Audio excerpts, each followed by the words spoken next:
हा नमस्कार विद्यार्थ्यांनो, चला कडा वह्या पेन झाले का? मागचे स्वाध्यायाचे सगळे सराव झालेले आहे का? तर चला आज आपण पुढचा स्वाध्याय पाहणार आहोत. स्वाध्याय 2.4 त्याच्यामधलं पहिलं उदाहरण आपण पाहू. पुढील संख्या चढत्या भाजणीत किंवा मांडणीत लिहा. पुढील संख्या चढत्या भाजणीत मांडणीत लिहा. बघा, प्रत्येक परीक्षेमध्ये एखादा तरी असा शब्द असतो की तो शब्द त्याला पर्यायी शब्द वापरलेला असतो. आता मांडणीतला शब्द भाजणीत आलेला आहे पहा, पण कंसामध्ये मांडणीत दिल्यामुळे आपल्याला तो लवकर लक्षात येईल. आता चढत्या क्रमाने लिहायचं पहा. आपल्याला सांगा चढत्या क्रमाने लिहित असताना की अगोदर लहान संख्या अगोदर लिहायची, नंतर त्याच्यापेक्षा जरा मोठी, नंतर त्याच्यापेक्षा मोठी आणि सगळ्यात शेवटला मोठी संख्या लिहायची. आता लहान संख्या बघू. सुरुवातीला ही 9 आहे, इथं पण 9, इथं 9 आणि इथं 8 आहे, म्हणजे ही सगळ्यात सुरुवातीला येईल 89,320. आता त्याच्यानंतरची पुढची बघा. इथं 98,230 आहे, इथं 98,023 आहे आणि इथं 98,032 आहे, म्हणजे येणार 98,023 आणि त्याच्या पुढे येणार 98,032 आणि सगळ्यात मोठी आहे 98,230. अशा प्रकारचा पर्याय कोणता आहे पहा. पर्याय क्रमांक 4 हे ह्याचं उत्तर येईल. पुढचा प्रश्न आहे दुसरा. 8, 10 व 12 या तिन्ही संख्यांनी निशेष भाग जाणारी मोठ्यात मोठी 3 अंकी संख्या कोणती? या तिन्ही संख्यांनी निशेष भाग जाणारी मोठ्यात मोठी 3 अंकी संख्या. तर पहा, याच्यामध्ये मोठ्यात मोठी संख्या म्हणले की अगोदर मोठी संख्या बघायची. कधी पण मोठ्या संख्याकडनं सुरुवात करायची. आता मोठी संख्या आहे 990. 990 बघू आपण. 990 ला 8 ने भाग जाते का बघू. 9 10 ने जातोय का बघू. 10 ने सगळ्या संख्यांना भाग जातो, फक्त दुसऱ्या संख्येला भाग जात नाही, म्हणजे हा पर्याय आपला कट झाला इथंच. आता राहिले 3 पर्याय. आता 3 पर्यायामध्ये बघू आपण. आता ह्याच्या एक स्थानी 0, ह्याच्या पण म्हणजे ह्याला 3 ला 10 ने भाग जातो, पण आता 12 ने जाते का नाही ते पाहायचं. आता 12 ने बघू. आता 8 ने भाग जाण्यासाठी आपण पाहिलं की 8चं बघू. 8 ने भाग देईल बघू. 8 1 8 1 उरला. 8 1 8 1 उरला, 19 झाले. 8 2 16, 3 उरले, 30 झाले. 30 ला काही 8 ने भाग जात नाही पूर्ण, म्हणजे आपण पर्याय घेणार नाही. 2 पर्याय कटले. आता हा बघू पर्याय आपण. आता याच्यामध्ये पहा 8 ने भाग जाते का बघू. 8 1 8 1 उरला. 8 2 16 0, म्हणजे 8 ने भाग पूर्ण जाते. 10 ने तर जातोच एक स्थानी 0. आता 12 ने जाते बघू. 12 ने पण जातो. 12 8 96 आणि 5चा 0 जशास तसा पर्याय क्रमांक 3. सर्वांना विनंती आहे की सगळे व्हिडिओ पूर्ण व्हिडिओ पाहत चला, म्हणजे जेणेकरून प्रत्येक गणितामध्ये नवीन नवीन ट्रिक्स असते, नवीन नवीन पद्धतीचं गणित असतं आणि जेणेकरून तुम्हाला ते गणित समजायला मदत होईल. तुम्हाला जर माझं शिकवण्याची पद्धत किंवा व्हिडिओ आवडत असेल तर लाईक करा आणि शेअर करा, जेणेकरून जास्तीत जास्त विद्यार्थ्यांना माझ्या गणिताच्या पद्धतीची उपयोग होईल. तर पहा, यानंतरचं तिसरं गणित आपण पाहू. पदावली दिलेली बघा. ही अशी पदावली 89 गुणिले 15 अधिक 11 गुणिले 15 वजा 500 सोडवल्यावर मिळणारे उत्तर. आता ही पदावली सोडवत असताना एक सोप्या पद्धतीचे लक्षात घ्यायचं की या ठिकाणी बघा 2 ठिकाणी आपल्याला काय केलेलं आहे. इथं 15 ने गुणवलंय, इथं पण 15 ने गुणलंय, दोन्हीकडे 15 ने गुणले आणि मध्ये अधिकच चिन्ह. मग अशा वेळेस काय करायचं माहिती का. या ठिकाणी पण 15 ने गुणले, या ठिकाणी 15 ने गुणले, ते 15 आपण एकदाच बाहेर काढायचे. 15 गुणिले कंसाच्या बाहेर. गुणाकाराचं चिन्ह नाही दिलं तरी चालतं. आता राहिले किती 89. हे 15 आपण दोन्हीकडचे एकदाच बाहेर मांडून काढले. आता राहिले इथे 89 मधलं चिन्ह अधिक, पुढं 11 आणि कंसाच्या बाहेर पुढे राहिलेलं वजा 500 जशास तसं. आता बघा, कंस सोडून घ्यायचा अगोदर.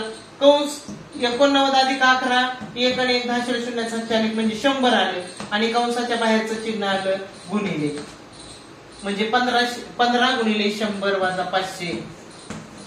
तर 15चं काय येणार पहा. 15 गुणिले 100 म्हणजे 1500 वजा 500 बरोबर 1000. पर्याय क्रमांक 3. दोन्हीकडे जर सेम संख्येने गुणलेला असेल तर काय करायचं, ते कंसाच्या बाहेर एकदाच काढायचं. राहिलेली जी काय क्रिया असेल बेरीज वजाबाकी ती कंसामध्ये मांडायची. कंस सोडून घ्यायचा, नंतर गुणाकार करायचं. कारण पहा, इथं 89 गुणिले 15 करत बसायचं, पुन्हा 11 गुणिले 15, दोन्ही गुणाकार एवढे मोठे मोठे येणार, खूप वेळ जाणार. त्याच्यासाठी सोपी पद्धत. यानंतर पुढचं चौथं गणित आहे. 1,30,429 भागिले 13 या पदावलीला सोपे रूप दिल्यास मिळणारे उत्तर. आता इथं फक्त भागाकार आहे, पण भागाकार सुद्धा काळजीपूर्वक करणं गरजेचं असतं. तर पहा, 1,30,429 भागिले 13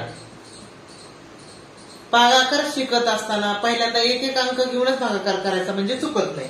एक अंक घेतला पहिला एक हा 13 पेक्षा लहान आहे. लहान असला की भाग शून्याचा खाली शून्य, एकामधून शून्य गेले एक उरला, वरतून घेतला 3चा 13 झाले. 13चा पाडा 1 पर्यंत 13 1 13, 13 मधून 13 गेले शून्य आले, वरतून शून्य घेतला, शून्य लहान आहे, भाग परत शून्याचा दिला, पुन्हा वरतून 4 शून्याचा घेतला, शून्यच आले, पुन्हा वरतून 4 घेतले, परत 4ला काही भाग जात नाही कारण 4 पण 13 पेक्षा लहान आहेत, भाग शून्याचा दिला आणि पुन्हा वरतून 2 घेतले, 42 आले.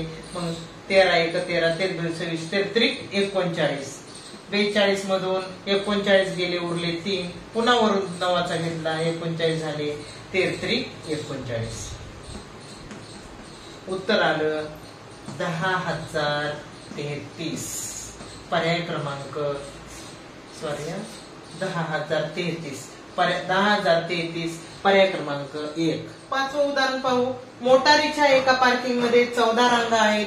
प्रत्येक रांगेत गाड्या उभ्या करण्यासाठी 420 जागा आहेत. तर पार्किंग मध्ये गाड्या उभ्या करण्यासाठी एकूण जागा किती आहेत?